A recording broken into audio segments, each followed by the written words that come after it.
Hello everyone, सभी प्यारे बच्चों का वार्म वेलकम करता हूँ संडे की स्पेशल क्लास में। अगर आपसे ये पूछा जाए कि इंग्लिश में डर क्यों लगता है, तो इसका सीधा सा जवाब ये होगा, सर इंग्लिश में सेंटेंस के अंदर का लॉजिक आप नहीं समझ पाते हैं। मैथ्स में समझते हैं ना, रीजनिंग में आप लॉजिक समझते हैं तो वो आसान होता है आपके लिए। लेकिन इंग्लिश में आपको समझ नहीं आता कौन सा वर्ड पहले कौन सा वर्ड बाद में, कौन सा ग्रामर रूल किस वजह से कहाँ लगेगा। और इसी डर को आप निकालते हैं मेरे साथ इस क्लास में सेंटेंस ब्रेकिंग टेक्निक के जरिए। इसमें कुछ सेंटेंसेस उठाएंगे अपने द हिंदू से। हर सेंटेंस में कुछ एरर्स मैंने छुपा के रखी हैं। आप मेरे साथ हर सेंटेंस को ब्रेक करेंगे और लॉजिकली एक एक एरर को फॉर्मूला के साथ में पकड़ेंगे। शुरू करें क्लास को। अभी से एक लाइक और एक शेयर दे दो क्लास को, ताकि आपको मैक्सिमम बेनिफिट मिल सके और क्लास सब जगह पहुंच सके। चलिए, फर्स्ट सेंटेंस है अपना। शुरू करने से पहले एक छोटा सा मैसेज। टेक्स्ट बुक की होली सेल अभी एक्टिव है। 307 के प्राइस पे आपको एक साल का प्रो पास मिल रहा है टेक्स्ट बुक का, जिसमें 70-75 हज़ार मॉक टेस्ट और साथ ही प्रीवियस ईयर पेपर्स मॉक की फॉर्म में आपको मिल जाएंगे। एग्जाम्स इसमें 700 से ज़्यादा कवर्ड हैं। आप SSC, bank, EPFO, steno, defence, railways जो भी एग्ज़ाम प्रिपेयर कर रहे हैं, इस सिंगल मॉक टेस्ट पास में सभी जो मॉक टेस्ट आपको मिल जाएंगे। 3 साल की वैलिडिटी के साथ में लाइफ टाइम पास भी अवेलेबल है 439 के प्राइस पे। इसका भी बेनिफिट आप ले सकते हैं। सेल का फ़ायदा लेने के लिए कमेंट सेक्शन में जाएं, आपको दिखाएगा टेक्स्ट बुक का लिंक। जो भी प्राइस आ रहा हो आपको कूपन अप्लाई करना है YT10। जैसे इस कूपन को आप लगाएंगे, आपका प्राइस कट के हो जाएगा 307 रुपये। इसी तरीके से 3 साल वाली जो पास है, कूपन लगाते ही उसका प्राइस भी 439 हो जाएगा। You can take benefit of the sale. Alright, पढ़ लो पहले इसको, सेंटेंस को आराम से। Many a farmers are use to manage sick cattles and know very well to get them treated to ensure their well-being and productivity। Many यानी काफ़ी सारे जो किसान हैं, फार्मर्स हैं, वो यूज टू हैं, वो आदी हैं इस चीज़ के या हैबिचुअल हैं, और किस चीज़ के, मैनेज करने के बीमार मवेशियों को, सिक कैटल्स को। और यही फार्मर्स जो हैं, यही मैनी फार्मर्स ये जानते हैं बहुत अच्छे से, दे नो वेरी वेल, और किस चीज़ को, कि कैसे गेट देम ट्रीटेड किया जाए, कैसे इन मवेशियों को, बीमार मवेशियों को ट्रीट किया जाए। गेट समवन प्लस में वर्ब की थर्ड फॉर्म, किसी से कोई काम करवाना। तो कैसे इन मवेशियों को ट्रीट करवाया जाए या इनका इलाज किया जाए, और क्यों, ताकि टू इंश्योर किया जा सके, सुनिश्चित किया जा सके उनकी भलाई और प्रोडक्टिविटी को। तो वो लंबा जिए और प्रोडक्टिविटी अच्छी हो, उनसे खूब सारा दूध वूध निकले। तो ये सेंटेंस का मीनिंग है। अब देखो, इस सेंटेंस में मल्टीपल एरर्स हैं, एक एक करके पकड़ना है, सारी देखते जाओ। सेंटेंस को ब्रेक करने के लिए 2-3 छोटे छोटे अपने पास फॉर्मूलाज हैं। मैंने हर वर्ड को उसके पार्ट ऑफ स्पीच के हिसाब से अलग कलर दिया है। ग्रीन कलर में मिलेंगे सारे नाउन्स या फिर वर्ब के आईएनजी फॉर्म वाले जेरेंट्स। ब्लू कलर में मिलेंगे एडजेक्टिव्स। रेड कलर में मिलेंगी वर्ब्स, चाहे तो वो मेन वर्ब्स हों या फिर इन्फिनेटिव्स हों। पिंक में मिलेंगी एडवर्ब्स, कंजंक्शन अगर आएगी तो मिलेगी येलो में, और जो बाकी रह जाए वो होगी प्रेपोजिशन, वो होगी आप डार्क ब्लैक में। ठीक है, तो ये आपको थोड़ा करना आना चाहिए, नाउन वर्ब एडजेक्टिव को अलग अलग करना, जो कि बहुत बेसिक काम है। उसके बाद आपको सेंटेंस ब्रेक करना, मतलब आप सीख सकते हैं। ब्रेक करने के 3 रूल्स होते हैं। रूल नंबर 1, कोई भी सेंटेंस होगा तो उसमें कम से कम एक सब्जेक्ट जरूर होगा। ये निशान समझते हैं ना आप, एक या एक से ज़्यादा हो सकता है, 5 सब्जेक्ट हो सकता है 10 हो, उससे कुछ फर्क नहीं पड़ता है, एक सब्जेक्ट सेंटेंस में जरूर होगा। रूल नंबर 2 क्या है, जितने सब्जेक्ट्स हैं कम से कम उतनी वर्ब्स जरूर होंगी। मान लीजिए 2 सब्जेक्ट्स हैं तो कम से कम 2 वर्ब्स होंगी, 2 से ज़्यादा भी हो सकती हैं। और रूल नंबर 3 की जो डार्क ब्लैक में प्रेपोजिशंस आए, हर प्रेपोजिशन अपने बाद में एक ऑब्जेक्ट लेगी। अब ध्यान से सुनना, सेंटेंस में जो सब्जेक्ट बनता है या फिर जो ऑब्जेक्ट बनता है, वो हमेशा एक नाउन होता है। तो सब्जेक्ट जो एक से ज़्यादा होगा या एक होगा, वो भी नाउन होगा। और अगर किसी चीज़ को आपको ऑब्जेक्ट बनाना है वर्ब का या प्रेपोजिशन का, वो भी एक ग्रीन कलर में नाउन ही होगा, ग्रीन कलर का एक वर्ड होगा। चलो ब्रेक करके दिखाता हूँ।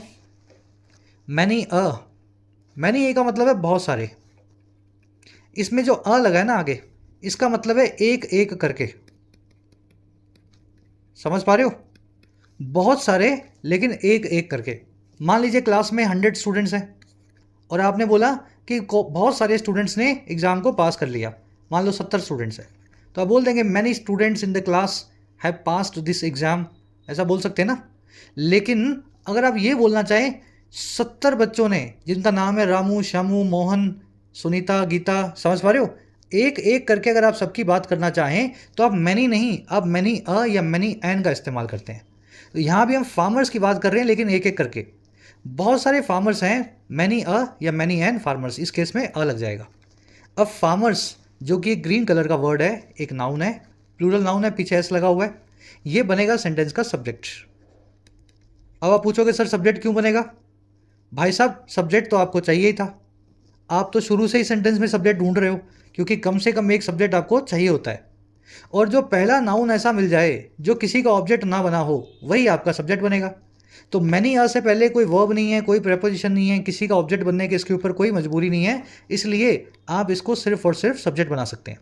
ठीक है, तो मैनी अ एक एडजेक्टिव है जो सब्जेक्ट है फार्मर्स, नाउन के बारे में एडिशनल इंफॉर्मेशन दे रहा है। अब देखो सब्जेक्ट मिल जाए तो हाथों हाथ आपको वर्ब ढूंढनी होती है। वर्ब रखी हुई है सब्जेक्ट की, सब्जेक्ट वन की वर्ब है वर्ब वन आर, देखा, प्लूरल सब्जेक्ट प्लूरल वर्ब।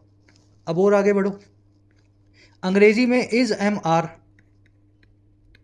या वॉज वर, जब ये मेन वर्ब्स बन के आ जाएं, मेन वर्ब्स का मतलब होता है अकेली होंगी ये, इनके बाद में कोई और दूसरी वर्ब नहीं होगी, तो इनके बाद में रखा हुआ जो वर्ड होता है वो कहलाता है subject complement. I am good, you are bad, she is beautiful. तो गुड, बैड, ब्यूटीफुल ये सब के सब सब्जेक्ट कॉम्प्लीमेंट है। आई, यू और शी के बारे में एडिशनल इंफॉर्मेशन दे रहे हैं, सब्जेक्ट के बारे में कॉम्प्लीमेंट दे रहे हैं। तो फार्मर्स जो है ना, फार्मर्स हैं यूज्ड, यहाँ पे यूज्ड वर्ड बता रहा है आपकी आदि होने को, हैबिचुअल होने को। समझ आया? I am not use to this, I am not use to that. Farmers भी जो हैं वो भी यूज्ड हैं, वो भी आदि हैं इस काम के। अच्छा वो काम क्या है? ये जो यूज्ड है ये एक एडजेक्टिव है, सब्जेक्ट कॉम्प्लीमेंट बना हुआ है, फार्मर्स के बारे में एडिशनल इंफॉर्मेशन दे रहा है। यूज्ड है मैनेज करने के, मैनेज करना, किसी चीज़ का ध्यान रखना। यूज्ड एडजेक्टिव के लिए टू मैनेज नाम का एडवर्ब आपने इन्फिनेटिव को लगाया हुआ है। टू प्लस में वर्ब की बेस फॉर्म कहलाती है इन्फिनेटिव, और अगर ये एडजेक्टिव के बाजू में आए तो एडवर्ब बन जाती है, नाउन के बाजू में आए तो एडजेक्टिव बन जाती है, नाउन की जगह आए तो खुद नाउन बन जाती है। तो टू प्लस में वर्ब की बेस फॉर्म यहाँ पे एडवर्ब का काम कर रही है, यूज्ड के बारे में एडिशनल इंफॉर्मेशन दे रही है। किस चीज़ के आदि हैं? मैनेज करने के। और आगे बढ़ो, मैनेज किसको करना है? मैनेज से वर्ड का रिप्लाई दे रहा है कैटल्स नाम का नाउन। कैटल्स का मतलब होता है मवेशी, और सिक जो है इस कैटल्स के बारे में एडिशनल इंफॉर्मेशन दे रहा है, सिक का मतलब है बीमार। तो मैनेज नाम का जो ये एडवर्ब है, वैसे तो ये वर्ब से मिलके बना है, टू प्लस में वर्ब की बेस फॉर्म है ना, है तो एडवर्ब, लेकिन ये जो वर्ब है ना अपने से वर्ड का रिप्लाई करवा रही है एक नाउन को। ये नाउन जो है कैटल्स इस वर्ब का ऑब्जेक्ट बन जाएगा, चाहे ये एडवर्ब हो चाहे ये इन्फिनेटिव हो, लेकिन बना वर्ब से है, और वर्ब से जब भी कोई नाउन वर्ड का रिप्लाई करे वो नाउन वर्ब का ऑब्जेक्ट होता है। तो मैनेज किसको करना है? मैनेज से जुड़े हुए कैटल्स। अब देखो एंड कंजंक्शन आ गई, कंजंक्शन के बाद एक और वर्ब रखी हुई है। किसकी वर्ब है ये? भाई साहब फार्मर्स की दूसरी वर्ब्स है। पहली वर्ब है फार्मर की V1.1 आर, दूसरी वर्ब है फार्मर्स की V1.2 know. Farmers are use to manage and farmers know very well. समझ पाए? चलो, अब ये जो नो वर्ब के बाद में आपने वेरी वेल रखा हुआ है, वर्ब के बारे में एडिशनल इंफॉर्मेशन दे रहा है। एक्चुअल में वेल भी एक एडवर्ब है, एडवर्ब ऑफ मैनर। मैंने इसको एडजेक्टिव का कलर दे दिया गलती से, लेकिन एक्चुअल में ये एडवर्ब है। फार्मर्स को कैसे पता है? फार्मर्स को बहुत अच्छे से पता है। वर्ब से अगर हाउ का रिप्लाई दे, वर्ब से कोई अगर वर्ड हाउ का रिप्लाई दे, कैसे का रिप्लाई दे, तो वो वर्ड बन जाता है एडवर्ब ऑफ मैनर। अगर व्हेन का रिप्लाई दे तो एडवर्ब ऑफ टाइम, वेयर का रिप्लाई दे तो एडवर्ब ऑफ प्लेस। ये सारा कुछ आपको बेसिक्स में करवा चुके हैं, वही वाला सिस्टम है सारा, है ना। ये इतना समझ गए? एक बार मैं इतना रिपीट कर रहा हूँ ताकि आगे का आप कनेक्ट कर सको। सब्जेक्ट कौन बना?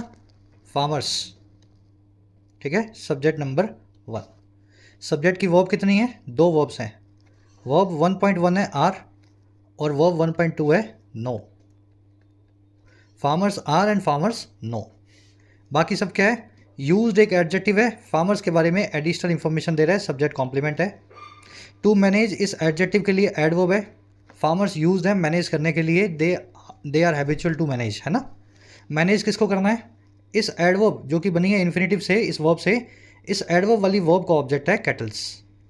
सिक एक एडजेक्टिव है, कैटल्स के बारे में एडिशनल इंफॉर्मेशन दे रहा है। और दोनों वर्ब्स को हमने जोड़ा हुआ है एंड कंजंक्शन से। 2 वर्ब्स कैसे आएंगी? कंजंक्शन से जुड़ी होंगी तभी आ सकती हैं। मैनी अ यहाँ पे एक एडजेक्टिव है, सब्जेक्ट के बारे में एडिशनल इन्फॉर्मेशन देने वाला अलग से एक आपने एडजेक्टिवल फ्रेज लगाया है। वेरी वेल एक एडवर्ब है, नो के बारे में एडिशनल इन्फॉर्मेशन दे रही है, वर्ब के बारे में एडिशनल इन्फॉर्मेशन देने वाले वर्ड को एडवर्ब बोलते हैं। अब आगे बढ़ो, इनको क्या पता है फार्मर्स को? ठीक है यूज्ड है मैनेज करने के लिए, लेकिन इनको पता क्या है? इनको पता है कि कैसे इनको ट्रीट किया जाए। इस नो वर्ब का ऑब्जेक्ट है टू गेट नाम का इन्फिनेटिव। यहाँ आपने देखा इन्फिनेटिव इस एडजेक्टिव के लिए एडवर्ब बना हुआ था, एडिशनल इन्फॉर्मेशन दे रहा था एडजेक्टिव की। यहाँ पे ये इन्फिनेटिव इस वर्ब के बारे में वर्ड का रिप्लाई कर रहा है, तो यहाँ पे एक नाउन बना हुआ है, the farmers know to get. समझ पा रहे मेरी बात को? तो ये एडवर्ब ऑब्जेक्ट बना हुआ है और इस नो नाम की वर्ब का, ऐसा समझ लो, ठीक है ना, वर्ड का रिप्लाई कर रहा है। देम आया केटल्स के लिए, देम का ऑब्जेक्ट है, देम जो है ऑब्जेक्ट बना हुआ है गेट वर्ब का। गेट किसको करना है? ट्रीटेड, कैटल्स को ही करना है ना, कैटल्स प्लूरल है तो देम को आपने प्लूरल बना करके प्लूरल प्रोनाउन को यूज़ किया है। अब ये जो ट्रीटेड है ना, ये इस कैटल के लिए या देम के लिए एक एडजेक्टिव है, इसको हम बोलते हैं ऑब्जेक्ट कॉम्प्लीमेंट। कभी कभी आप ऑब्जेक्ट्स के लिए भी एक एडजेक्टिव यूज़ करते हो जो ऑब्जेक्ट्स के बारे में एडिशनल इन्फॉर्मेशन देना है। गेट देम ट्रीटेड का मतलब है इनको ट्रीट करवाना, किसी डॉक्टर के पास ले जाना, उनसे इलाज करवाना। तो गेट देम ट्रीटेड में ट्रीटेड इन देम के लिए एडजेक्टिव का काम कर रहा है, वर्ब की थर्ड फॉर्म पास्ट पार्टिसिपल। ठीक है, अब ये सारा काम फार्मर्स क्यों करते हैं? इनको गेट देम ट्रीटेड क्यों करवाते हैं? अगेन एक इन्फिनेटिव आया है, टू एंश्योर। यहाँ ये टू एंश्योर जो है इस ट्रीट नाम के एडजेक्टिव से बनी वर्ब को, वर्ब के लिए एक ऑब्जेक्टिव दे रहा है आपको। ऑब्जेक्टिव का मतलब है एक मकसद। आप यहाँ क्यों आए हो? मैं यहाँ पढ़ने आया हूँ, आई केम हेयर टू स्टडी। ये इनको ट्रीट क्यों करवाते हैं? ये इनको ट्रीट करवाते हैं टू इंश्योर, इस इंश्योर करने के लिए। तो के लिए वाला जब भी रिप्लाई करे कोई इन्फिनेटिव वर्ब से, तो वो वर्ब का ऑब्जेक्ट बन जाता है, क्योंकि वर्ब का रीज़न देता है वो। इसको बोलते हैं ऑब्जेक्ट ऑफ, जो एडवर्ब ऑफ रीज़न। समझ पा रहे हो मेरी बात को? थोड़ा कॉम्प्लिकेटेड है, लेकिन जो चीज़ें आपने बेसिक्स में सीखी हैं वही आपको मैं यहाँ से उन्हीं चीज़ों को मैं रिपीट कर रहा हूँ, है ना। तो ये यहाँ पे रीज़न देने वाला एडवर्ब बन गया इस ट्रीटेड नाम के एडजेक्टिव के लिए। चलो और आगे बढ़ो, एंश्योर करना है उनके वेलबींग को। इस एंश्योर वर्ब ने अपना वेलबींग नाम का ऑब्जेक्ट लिया हुआ है। दो चीज़ों को एंश्योर करना है, सुनिश्चित करना है, एक तो उनके वेलबींग को और एक उनकी प्रोडक्टिविटी को। तो ये दोनों जो हैं इस एंश्योर वर्ब के ऑब्जेक्ट्स एंड से जुड़े हुए हैं। एंश्योर दो चीज़ों को यहाँ किया जा रहा है। देयर आया कैटल के लिए, कैटल प्लूरल है, कैटल्स प्लूरल है, इसलिए their wellbeing and their productivity. तो ऐसे आपका पूरा सेंटेंस बना हुआ है, तीन तीन चार चार एडवर्ब्स बीच में डाली हुई हैं और सबका आपने काम सीखा। ये काम शुरू में करना थोड़ा मुश्किल होता है, लेकिन अगर आप 20 सेंटेंसेस मेरे साथ तोड़ लेंगे, ऑलरेडी हम 40-50 क्लासेस ऐसी कर चुके हैं, पिछली क्लासेस को चला के देखो आप, 20 सेंटेंसेस तोड़ने के बाद ये बहुत ईजी बन जाता है आपको करना। अब देखो एरर्स कहाँ हैं इसमें, मिली कोई एरर अभी तक? कोई भी एरर सीधी सीधी नहीं है, टेढ़ी एरर्स हैं सारी की सारी। चलो सबसे पहले सिंपल एरर से शुरू करते हैं।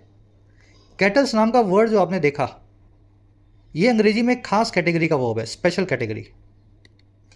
कैटेगरीज आपको सारी याद होनी चाहिए। 4 कैटेगरीज आपको नाउन में मैंने बताई है एक्सेप्शंस वाली, उन्हीं में से एक कैटेगरी है। कई ऐसे नाउन्स अंग्रेजी में जिनके पीछे एस कभी नहीं लगता, लेकिन बिना एस के ही वो प्लूरल होते हैं। जैसे बॉय है, बॉय मतलब लड़का, गर्ल का मतलब है लड़की, दोनों सिंगुलर हैं, अ बॉय अ गर्ल। लेकिन बॉयज़ लिखूंगा तो लड़के हो जाएगा, गर्ल्स लिखूंगा तो लड़कियां हो जाएगा। लेकिन क्या कोई ऐसा नाउन है अंग्रेजी में जिसके पीछे एस लगाना ही ना पड़े, वो अपने आप ही प्लूरल हो बिना एस के? उसी कैटेगरी का नाउन है कैटल्स। कैटल्स में एस लगाने की ज़रूरत नहीं है, ये नाउन बिना एस के ही प्लूरल होता है। और ऐसे सारे नाउन्स की लिस्ट आपको मैं दिखा भी देता हूँ, ये वो सारे नाउन्स हैं। Cattle, police, gentry, people, vermin, poultry, personal. Cattle मतलब अ ग्रुप ऑफ एनिमल्स, इसको बोलते हैं मवेशी। अगर आपके बाड़े में 4 भैंसें, 2 गायें, 3-4 बकरियां, ये सब पड़े हुए हैं, तो वो सारे आपके कैटल हैं। कैटल्स लिखने की ज़रूरत नहीं है, वो अपने आप ही प्लूरल होता है।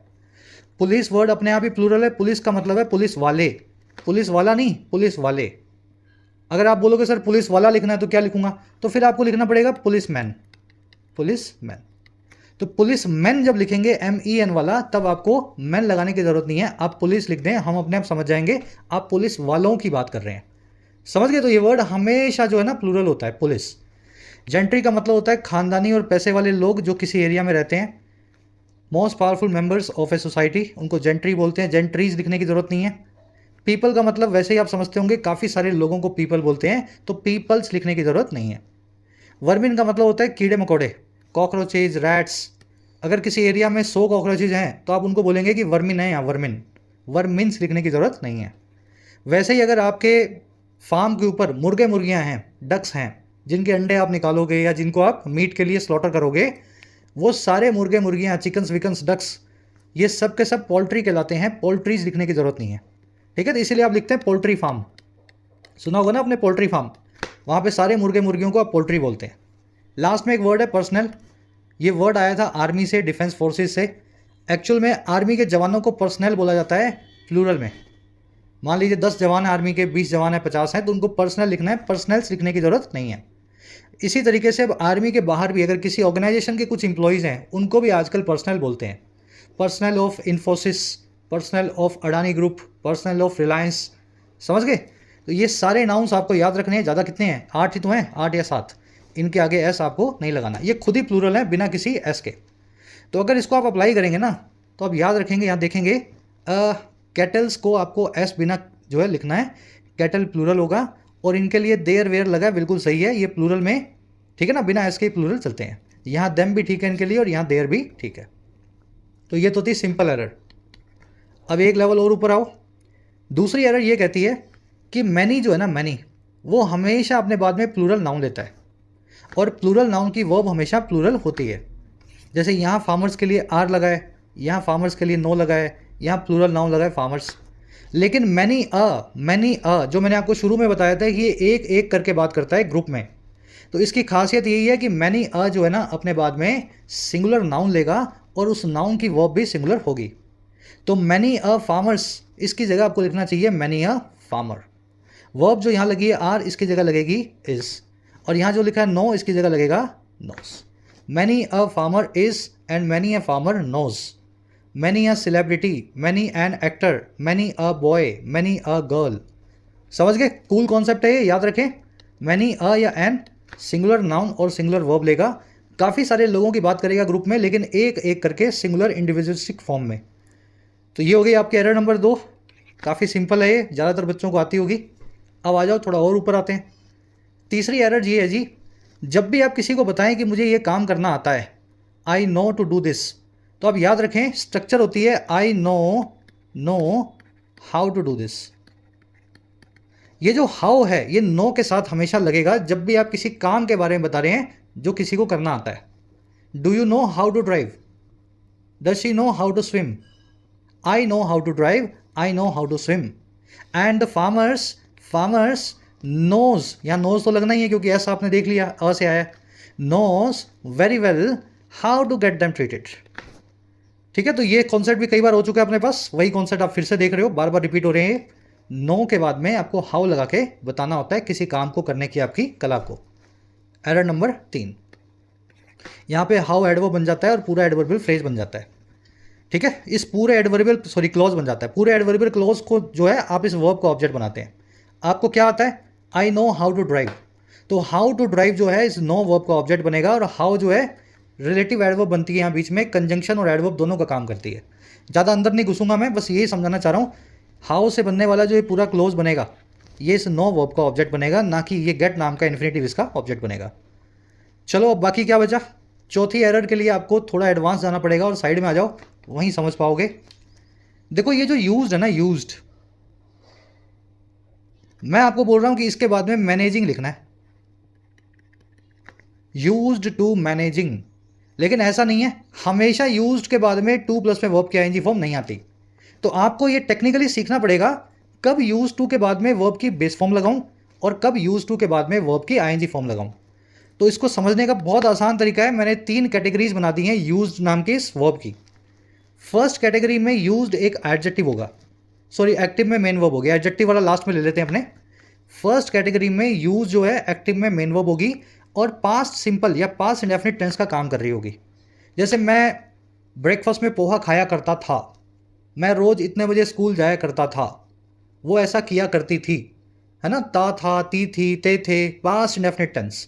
वहाँ पे यूज्ड को एक्टिव में मेन वर्ब बनाते हैं, और उसके बाद में इन्फिनेटिव फॉर्म में लिखते हैं, टू इन्फिनेटिव फॉर्म में, जो काम आप किया करते थे। जैसे I used to watch movies together every Friday night. We used to, हम देखा करते थे फिल्मों को साथ मिल करके हर फ्राइडे की नाइट को। पास्ट के काम की बात हो रही है, यूज यहाँ पे मेन वर्ब है, सब्जेक्ट है यहाँ पे वी, तो यहाँ पे आप टू इन्फिनेटिव लगा रहे हैं, टू वॉच लिख रहे हैं, सेंटेंस बिल्कुल सही है। I used to share a bedroom with my brother, मैं शेयर किया करता था एक बेडरूम को मेरे भाई के साथ, मेरा और मेरे भाई का एक ही कमरा था। तो आई सब्जेक्ट हो गया, यूज इसकी वर्ब होगी, एक्टिव में सेंटेंस बना हुआ है, और यूज यहाँ पे पास्ट इंडेफिनिट के काम कर रहा है। इस सेंटेंस को ऐसा भी लिख सकते थे आप, I shared a room with my brother, या we watched movies every Friday night. तो ये फर्स्ट केस है, इसमें टू इन्फिनेटिव जो है बिल्कुल सही होता है यूज के बाद में। अब आ जाओ सेकंड केस। कभी कभी यूज जो है पैसिव में मेन वर्ब बन के आएगा, और इससे पहले is, am, are, was, were, be family की कोई वर्ब लगी होगी। देखो पैसिव जब भी बनेगा तो बी फैमिली की वर्ब और वर्ब की थर्ड फॉर्म जरूर आएगी। यहाँ पे यूज्ड वर्ब की थर्ड फॉर्म बन जाता है, और बी फैमिली की वर्ब जो है is, am, are, was, were, be, being, been भी आ जाती है। ठीक है, 500 6 8 वर्ब्स बी फैमिली की यूज होती हैं। तो इस सेकंड केस में देखो, इधर डाई और paints are use to colour cloth, या तो डाई या फिर पेंट्स इस्तेमाल किए जाते हैं, यूज किए जाते हैं क्लोथ को कलर करने के लिए, कपड़े को रंगने के लिए, कलर करने के लिए। यहाँ पे यूज्ड एक पैसिव की वर्ब है, इसका मतलब है इस्तेमाल किया जाना। कंप्यूटर का इस्तेमाल किया जाता है इंफॉर्मेशन को प्रोसेस करने के लिए, computers are use to process information. Calculator का इस्तेमाल किया जाता है कैलकुलेशन के लिए, calculators are used for calculation, या यूज टू डू कैलकुलेशन। समझ गए? आई वॉज यूज टू अच्छा, ये सेकंड वाला सेंटेंस है ना, इसको काट देते हैं हमने। सेकंड वाला सेंटेंस जो है इसको भी भूल जाओ, ठीक है, ये नीचे आ जाएगा, यहाँ पे अपने इसको देखेंगे। तो दूसरा वाला केस आपने देख लिया, इज, एम, आर, वॉज, वर आ जाए और उसके बाद में यूज लगा हो और किसी चीज़ को इस्तेमाल किए जाने की बात हो रही हो, तो यूज वहाँ पे पैसिव वर्ब बन जाती है और अपने बाद में टू इन्फिनेटिव लेती है, बिल्कुल सही होता है। चलो अब देखो तीसरा केस, ये केस आपको समझना है। तीसरे केस में यूज्ड है ना, यूज्ड वो वर्ब नहीं होता, वो एडजेक्टिव होता है। अब आप बोलोगे सर मुझे कैसे पता एडजेक्टिव होता है, आप बोल रहे हो एडजेक्टिव होता है, मैं कैसे पता करूँगा, मुझे तो वर्ब लगेगी। देखो वर्ब लगेगी या तो पहला मीनिंग देगी या दूसरा मीनिंग देगी। तीसरे केस में दोनों मीनिंग्स नहीं आ रहे होंगे, बल्कि यूज्ड का मीनिंग आ रहा होगा किसी चीज़ के लिए आदी होना या हैबिचुअल होना। जैसे I was use to share a bedroom with my brother, I subject है, वॉज इसकी वर्ब है। अब यूज यहाँ पे मेन वर्ब नहीं है पैसिव में, अगर ये वर्ब होती पैसिव की वाली वॉज प्लस में यूज्ड, तो इसका मतलब पता क्या होता, आई वॉज यूज्ड, मेरा इस्तेमाल किया जाता था शेयर करने के लिए एक बेडरूम को मेरे भाई के साथ। मेरा कैसे इस्तेमाल हो सकता है भाई? भाई पेंट का इस्तेमाल हो सकता है कपड़े को रंगने के लिए, कैलकुलेटर का इस्तेमाल हो सकता है कैलकुलेशन के लिए, कंप्यूटर का इस्तेमाल हो सकता है इंफॉर्मेशन को प्रोसेस करने के लिए, लेकिन क्या मेरा इस्तेमाल करेंगे मेरे घर वाले? तो इस्तेमाल वाला मीनिंग यहाँ पे नहीं है, सेकंड वाला केस नहीं है, ये थर्ड केस है। मैं यूज्ड टू था, मैं हैबिचुअल था, आदी था मेरे भाई के साथ रूम शेयर करने का। समझ गए? मुझे आदत थी, मैं कर लेता था प्यार से, बिना किसी लड़ाई झगड़े के अपने भाई के साथ कमरे में रह लेता था।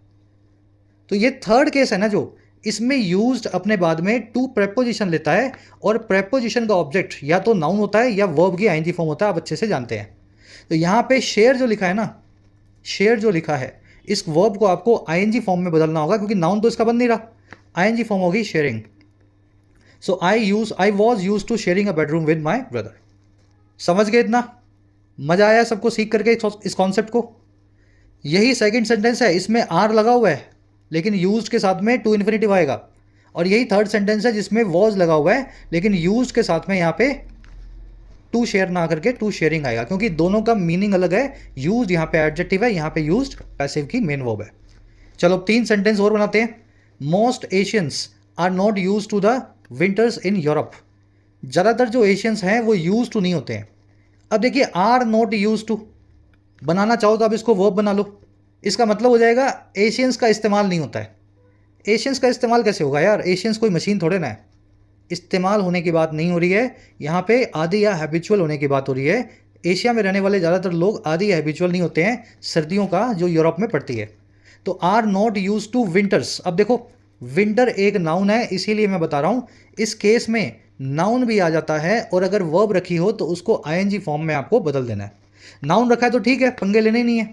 आप आदी हो सकते हैं ना किसी भी चीज़ के, खाने के, पीने के, सर्दी के, गर्मी के, और किसी काम करने के भी आदी हो सकते हैं, वो काम आप वर्ब के आईएनजी फॉर्म में बताएंगे। सेंटेंस बिल्कुल ठीक है, यूज टू के बाद में नाउन रखा गया है। We are not use to haggle over prices, haggle का मतलब होता है नोक झोंक करना, बार्गेन करना। निगोशिएट करना, मोल भाव करना। हम आदी नहीं हैं मोल भाव करने के प्राइस के ऊपर, दाम के ऊपर। जो दाम हमें बताया जाता है हम उसी पे चीज़ को खरीदते हैं। खरीदना होता है तो खरीदते हैं, नहीं खरीदना होता तो बहस नहीं करते हैं। ठीक है, तो वी आर नॉट यूज्ड, हम आदी नहीं हैं टू हैगल, नहीं टू हैगलिंग। हैगल मतलब नोक झोंक करना, वर्ब है तो वर्ब को आईएनजी फॉर्म में आपको बदल देना है। He is use to travel long distances for business meetings. वो आदी है ट्रैवल करने का लंबी लंबी दूरियों पे बिजनेस मीटिंग्स के लिए। तो यूज्ड टू ट्रैवल की जगह लिखें यूज टू ट्रैवलिंग। ठीक है, इस काम का आदी है ना वो, सफ़र का आदी नहीं है, सफ़र करने का आदी है। तो करने के लिए आपको वर्ब की आईएनजी फॉर्म बनानी पड़ेगी, ट्रैवलिंग लिखेंगे, इससे बन जाएगी। मेरे ख्याल से बहुत लॉजिकल वे में इस कॉन्सेप्ट को आपको मैंने एक्सप्लेन कर दिया है। एक साथ ये कॉन्सेप्ट जो है ना आपको किसी किताब में एकदम फ्लो में नहीं मिलता है, मिलता तो सब किताबों में है। यही फ्लो है, इसी फ्लो में आप पकड़ पाओगे। नेक्स्ट टाइम जब आपको यूज्ड वर्ड मिले तो आपको कसम खा लेनी है, पहले आपको चेक करना है वो कौन सा केस बन रहा है। क्या वो पास्ट इंडेफिनिट बना हुआ है फर्स्ट केस, तो इन्फिनेटिव लगा देना। क्या वो वर्ब की पैसिव फॉर्म बनी हुई है जिसमें इस्तेमाल होने की बात हो रही है, तो भी इन्फिनेटिव लगा देना। क्या वो यूज्ड एक एडजेक्टिव है जिसमें आदि होने की बात हो रही है, हैबिचुअल होने की बात हो रही है, तो नाउन रखा तो पड़ा रहने देना, और वर्ब रखी है तो उसको आईएनजी फॉर्म में चेंज कर देना। अब इस फॉर्मूला को इस सेंटेंस पे लगाओ।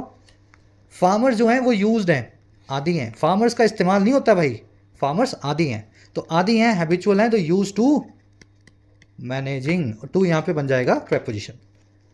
तो ये था आपका फर्स्ट सेंटेंस। ऐसे सेंटेंस को ब्रेक करना और उसकी एरर्स निकालना और मजे से इंग्लिश को अपनी स्ट्रेंथ बना करके आपको यूज करना चाहिए, है ना। चलिए आगे बढ़ते हैं, नेक्स्ट आ जाओ अपने सेंटेंस पे। थोड़ा लंबा है, खूब सारी एरर्स हैं, पहले इसको पढ़ लेते हैं। Given it represents world's second big economy. China is twice likelier than other nation to abide to responsible climate practices.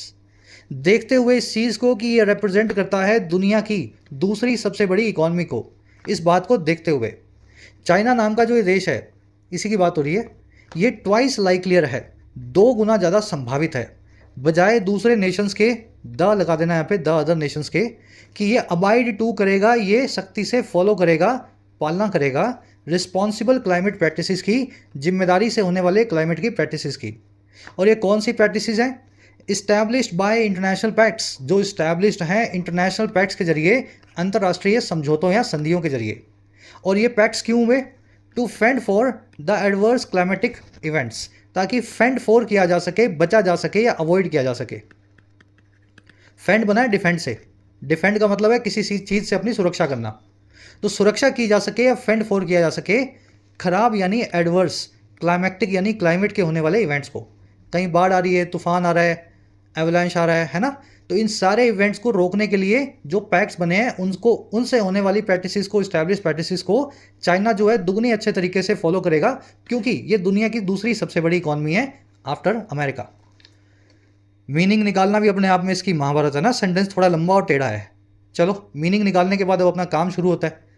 एक बात मैं आपको बताता हूँ, शायद कोई टीचर आपको नहीं बताएगा। ये सारी जो चीज़ें आपको मैं सिखा रहा हूँ ना, ग्रामर कोर्सेज में आती हैं ये, शायद किसी टीचर के आते भी होंगे जैसे मैं आपको करवा रहा हूँ, यहाँ तो यूट्यूब पे फ्री है।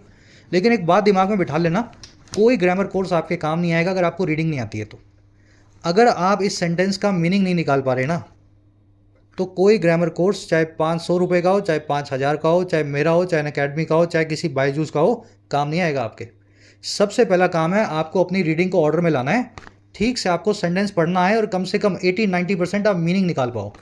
इसीलिए यूट्यूब पे क्लासेस रोज़ होती हैं, मंडे टू फ्राइडे होती हैं, बहुत सारी हो चुकी हैं, 1300-1500। पहले उन 50-100 क्लासेस को चला के अपना मीनिंग निकालने वाला पोर्शन सेट करो, उसके बाद ये सब चीज़ें काम आएंगी, उससे पहले everything is a waste.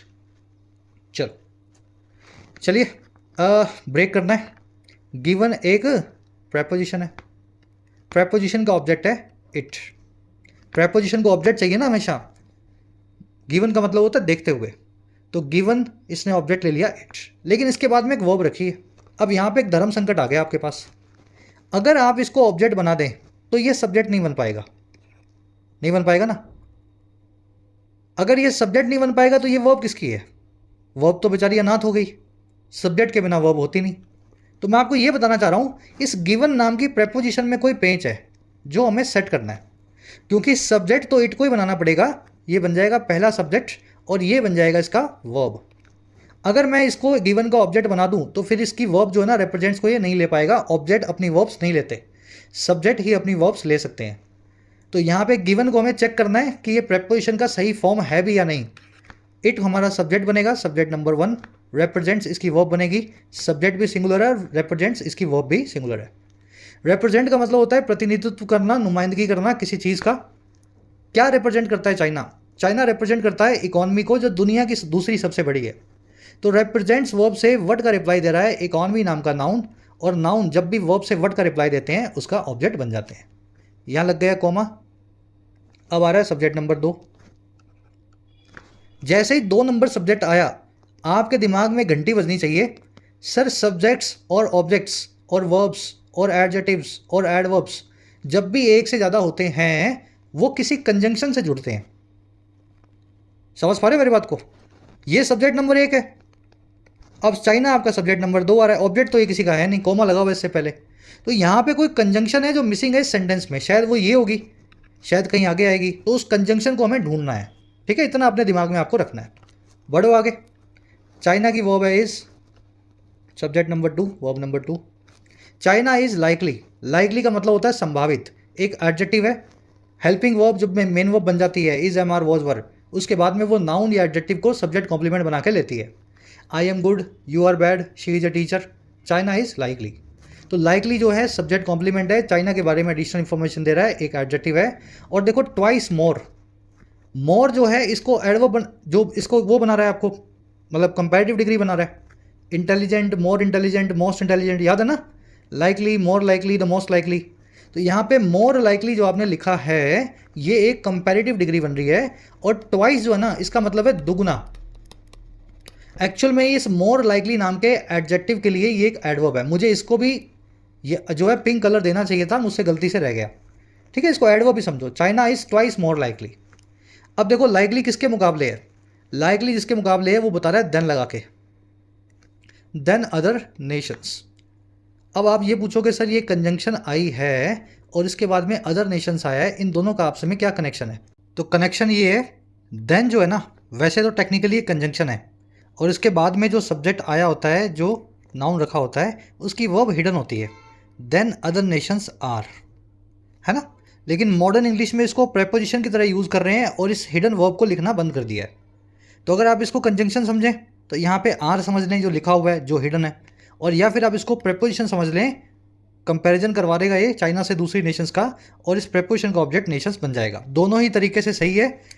Generally पुरानी इंग्लिश में वर्ब रखी जाती थी, नई इंग्लिश में इस वर्ब को हिडन समझा जाता है। तो ये जो है इन दोनों का आपसी कनेक्शन है। China is twice more likely than other nations are, ऐसा समझ सकते हैं। अब चाइना लाइकली किस काम के लिए है? China is likely to abide by या अबाइड टू। चाइना संभावित है, लाइकली है कि वो अबाइड टू करेगा या सख्ती से फॉलो करेगा। लाइकली नाम के इस एडजेक्टिव के लिए एडवर्ब रखी है आपने टू अबाइड नाम का इन्फिनेटिव। अच्छा, अबाइड किससे करना है? टू प्रेपोजिशन लगा करके आपने बताया क्लाइमेट प्रैक्टिसेस से, और प्रैक्टिसेस हैं रिस्पॉन्सिबल। तो क्लाइमेट प्रैक्टिसेस नाम का कंपाउंड नाउन इस टू प्रेपोजिशन का ऑब्जेक्ट बन जाएगा, है ना? और रिस्पॉन्सिबल एक एडजेक्टिव है, वो प्रैक्टिसेस जो रिस्पॉन्सिबल तौर पे आप निभाते हैं, है ना? एक एडजेक्टिव इस कंपाउंड नाउन को मॉडिफाई करेगा। अब देखो प्रैक्टिसेस के बारे में कुछ एडिशनल इंफॉर्मेशन दी गई है वर्ब की थर्ड फॉर्म लगा करके इस पूरे फ्रेज से। ये वो प्रैक्टिसेस हैं which are established, which are बीच में से निकाल दिया और इस्टेब्लिश्ड को आपने पास्ट पार्टिसिपल बना के एडजेक्टिव बना दिया प्रैक्टिसेस के लिए। वर्ब की थर्ड फॉर्म एडजेक्टिव बन जाती है ना, ब्रोकन हार्ट, टूटा हुआ दिल, बर्न्ड हाउस, जला हुआ घर। तो practices established by international climate pacts, practices which are established by, ऐसा भी आप बोल सकते हैं। विच आर बीच में से निकाल दो, इसको एडजेक्टिव बना दो वर्ब की थर्ड फॉर्म। बाय प्रेपोजिशन है, ऑब्जेक्ट है इसका क्लाइमेट पैक्ट्स, मौसम पे हुए समझौते। इंटरनेशनल मतलब जो पूरी दुनिया ने किए हैं, एडजेक्टिव ने क्लाइमेट पैक्ट्स नाम के नाउन को मॉडिफाई किया। और समझौते क्यों हुए हैं? समझौते हुए हैं फेंड फोर करने के लिए या बचने के लिए, अवॉइड करने के लिए। समझौतों के लिए एडवर्ब ऑफ रीजन सही है। ये सारे के सारे पैक्ट्स जो हैं वो किए गए हैं, इस्टेब्लिश किए गए हैं ताकि फेंड फोर किया जा सके। एडवर्ब ऑफ रीजन जो मकसद बताए, रीजन बताए, वो एडवर्ब ऑफ रीजन बनती है। जैसे मैं यहाँ आया हूँ पढ़ने, I have come here to study, है ना? प्रैक्टिसेस को इस्टेब्लिश किया गया टू फेंड फॉर, यानी प्रोटेक्ट करने के लिए, बचने के लिए। फॉर प्रेपोजिशन का ऑब्जेक्ट है adverse climatic events, events object बनेगा, एडवर्स यानी खराब एक एडजेक्टिव बनेगा, क्लाइमेटिक यानी क्लाइमेट से जुड़े हुए ये भी एक एडजेक्टिव बनेगा इवेंट्स के लिए। तो ये पूरा आपका सेंटेंस का स्ट्रक्चर है। एक बार रिपीट कर देता हूँ, आसान नहीं है, बड़ा सेंटेंस है, लेकिन ठीक है, बड़े वाले भी तो ब्रेक करने आने चाहिए ना आपको। गिवन का हमें समझ नहीं आ रहा, इस प्रेपोजिशन का ऑब्जेक्ट कहाँ है। इट जो है वो सब्जेक्ट नंबर 1 है, चाइना के लिए है। वर्ब है इसकी represents, verb number 1। China represent करता है या इट रिप्रेजेंट करता है सबसे बड़ी दूसरी इकॉनमी को। इस रिप्रेजेंट वर्ब का ऑब्जेक्ट है इकॉनमी। वर्ड सेकंड बिग है यानी दूसरी सबसे बड़ी है। इस एडजेक्टिव ने इस इकॉनमी के बारे में एडिशनल इन्फॉर्मेशन दी, इसको मॉडिफाई किया। सब्जेक्ट नंबर 2 बनेगा चाइना। कंजंक्शन के बारे में हमें पता नहीं कहाँ आई है, ढूंढेंगे उसको। चाइना की वर्ब है इज, वर्ब नंबर 2। लाइकली यहाँ पे सब्जेक्ट कॉम्प्लीमेंट बनेगा चाइना के लिए। ट्वाइस मोर जो है यानी दुगना ज़्यादा, ट्वाइस मोर एक एडवर्ब बनेगा। मोर से लाइकली जो है कंपैरेटिव डिग्री बन जाएगा, ट्वाइस एडवर्ब बन जाएगा, दुगना ज़्यादा, है ना, twice more likely. Than conjunction है नेशंस, इसके बाद में सब्जेक्ट नंबर 3 आ रहा है जिसकी वर्ब रखी हुई है आर जो कि हिडन है। देन के बाद रखी हुई वर्ब को हाइड कर दिया जाता है।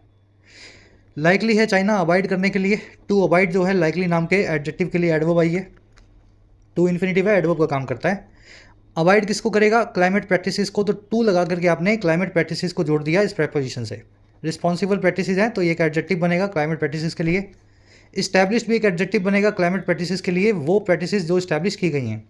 किसने की हैं, बाय लगा के बता दो, क्लाइमेट पैक्ट्स ने की हैं। बाय प्रेपोजिशन का ऑब्जेक्ट बन गया। इंटरनेशनल इस ऑब्जेक्ट को मॉडिफाई कर रहा है एक एडजेक्टिव। ये डोमेस्टिक नहीं है, ये इंटरनेशनल है, दुनिया भर में हुए पैक्ट्स हैं। ये सारा काम किया गया फेंड फॉर करने के लिए या अवॉइड करने के लिए। मकसद को बताने वाला एडवर्ब ऑफ रीजन बन गया यहाँ। फोर प्रेपोजिशन का ऑब्जेक्ट है एडवर्स क्लाइमेटिक इवेंट्स। ये दोनों एडजेक्टिव्स हैं, एडवर्स और क्लाइमेटिक इवेंट्स एक नाउन है। अब ढूंढनी है एरर्स। मिली एरर, पहली एरर तो यही है। आपको चाहिए एक कंजंक्शन जो इट सब्जेक्ट नंबर 1 को चाइना सब्जेक्ट नंबर 2 से जोड़ सके, और जो प्रेपोजिशन यहाँ रखी है उससे काम बन भी नहीं रहा। तो क्या मैं कुछ ऐसा करूं कि गिवन को कंजंक्शन बना दूं, और गिवन का कंजंक्शन फॉर्म होता है जी गिवन दैट। समझ पाए, सारे पीस जुड़ गए ना कड़ी के। भैया आपको एक कंजंक्शन चाहिए थी और गिवन प्रेपोजिशन को यहाँ रखने की कोई बात नहीं बन रही थी, क्योंकि इसको रखते तो फिर ये सब्जेक्ट नहीं बन पाता। तो इसको प्रेपोजिशन मानो ही मत, इसको कंजंक्शन बना दो, और गिवन का कंजंक्शन फॉर्म होता है given that.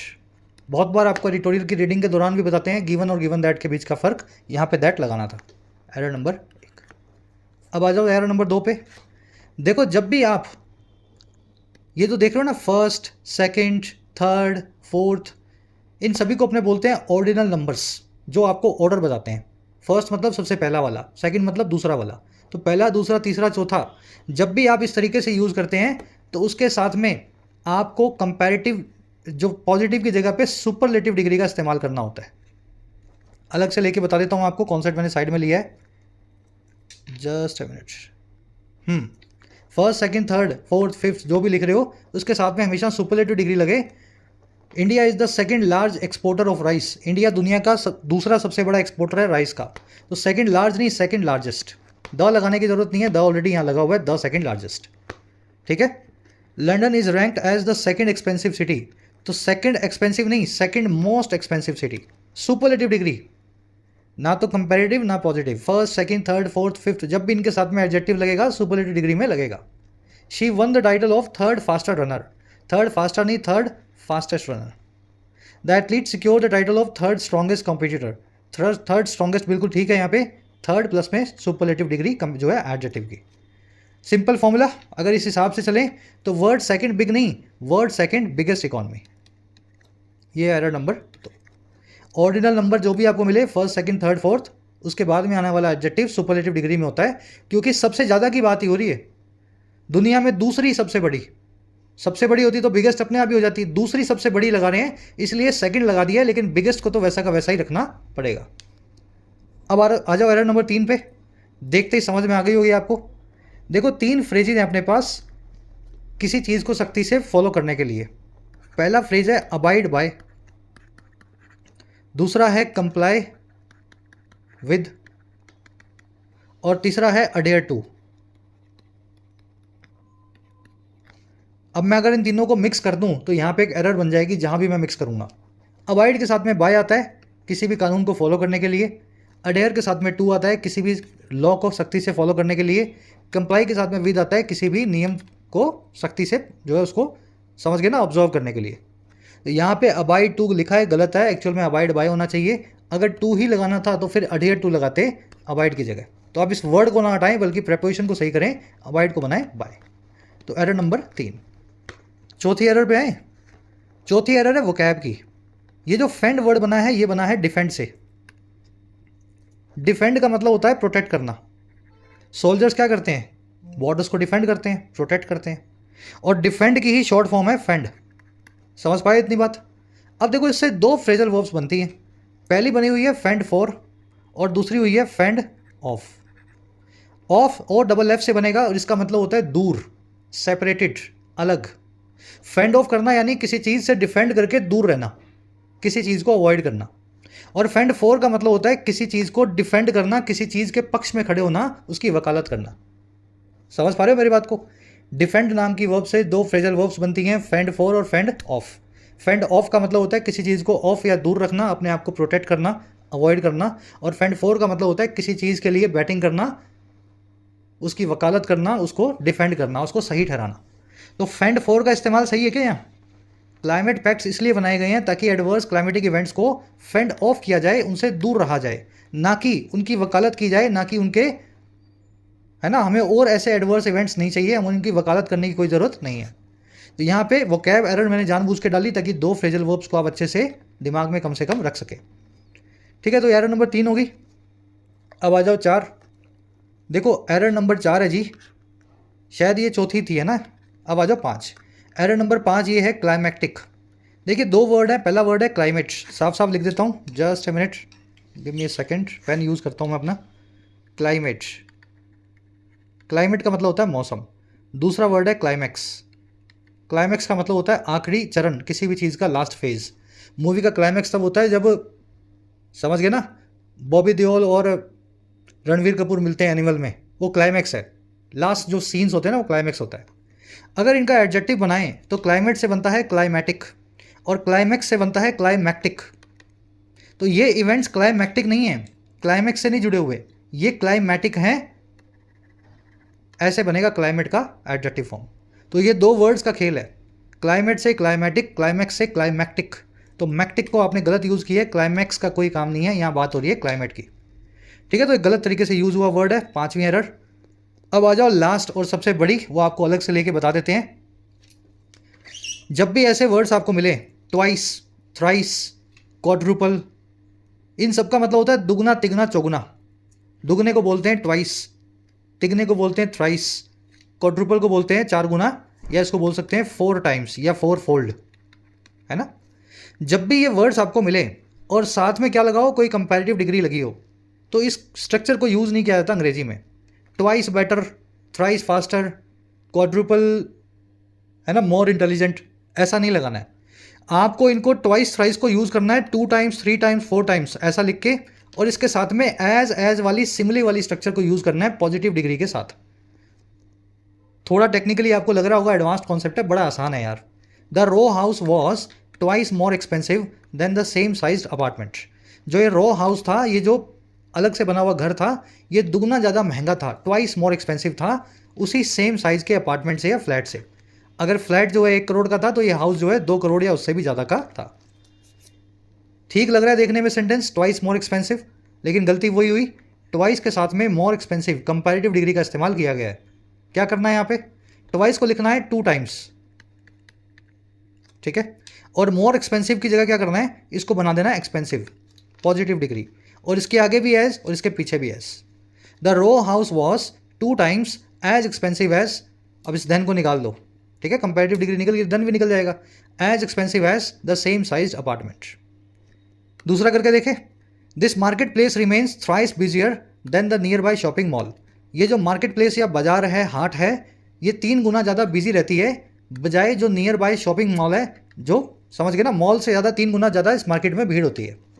Thrice busier, then गलत है, देन को निकाल दो, बिजियर को बिजी बना दो, पहले भी एज बाद में भी एज, थ्राइस को लिख दो 3 times. This market place remains 3 times as busy as the nearby shopping mall. ठीक है, तो इस तरीके से ट्वाइस, थ्राइस, क्वाड्रुपल, इन वर्ड्स के बाद में कंपैरेटिव डिग्री की जगह एज प्लस में पॉजिटिव प्लस में एज, है ना, इस सिमिली को यूज़ करते हैं। इस स्ट्रक्चर को बोलते हैं अंग्रेजी में सिमिली। इस सिमिली को यूज़ किया जाता है। तो ये लैंग्वेज को लिखने का तरीका है। अंग्रेज ऐसे ही लिखते आ रहे हैं। अगर कुछ इस तरीके से कोई स्ट्रक्चर बनाओगे उल्टी सीधी, तो टेक्निकल इंग्लिश में वो गलत मानी जाती है।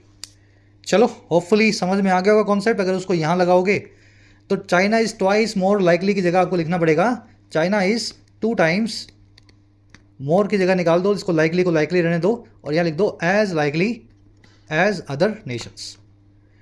चलिए रैपअप करेंगे क्लास को। 6 एरर्स थी इसमें इन टोटल, सारी आपने देख ली। क्लास अच्छी लगी हो, पसंद आई हो, ये फॉर्मेट आपको चीज़ें समझ में आ रही हो तो बताना कमेंट्स में। खास करके वो बच्चे जो पूरी क्लास को देखते हैं, PD लिख दिया करो लास्ट में, मुझे पता लग जाता है कितने बच्चे पूरी क्लास को देखने वाले हैं, है ना, पूरा बेनिफिट लेने वाले हैं। लास्ट सेंटेंस आपको दे रहे हैं एज होमवर्क। कुछ एरर्स इसमें आपको मिलेंगी, खुद से ट्राई करना है। अगली क्लास जब शुरू होगी इसी सेंटेंस से शुरू किया जाएगा। फर्स्ट कमेंट में मैंने आंसर भी डाल दिया है इन सभी क्वेश्चंस का, है ना। मेरे आंसर से अपने आंसर्स को मैच करें, अपना डाल देना, फिर मेरे वाले से मैच करना, ताकि मैं भी आपका देख पाऊँ। तो कमेंट सेक्शन खुला है सभी के लिए। कोई और सजेशन हो इस क्लास से related, comment section is open, आप सभी का वेलकम है, ज़रूर से कमेंट पोस्ट करें। कल आपसे लेंगे मुलाकात कल की क्लास में। जिन बच्चों को कोर्सेज की ज़रूरत है, एक्स्ट्रा क्लासेस की ज़रूरत है, you can take the benefits of the courses. Application को डाउनलोड करें, YT ऐप को। आपको राइटिंग का, SSC का और बैंकिंग का, इनफैक्ट UPSC का भी कोर्स मिल जाएगा। अफोर्डेबल कोर्सेज है, मेहनत करना चाहते हैं तो ऐप को डाउनलोड करें। कमेंट सेक्शन में लिंक रखा गया है, you can take the benefit. चलिए।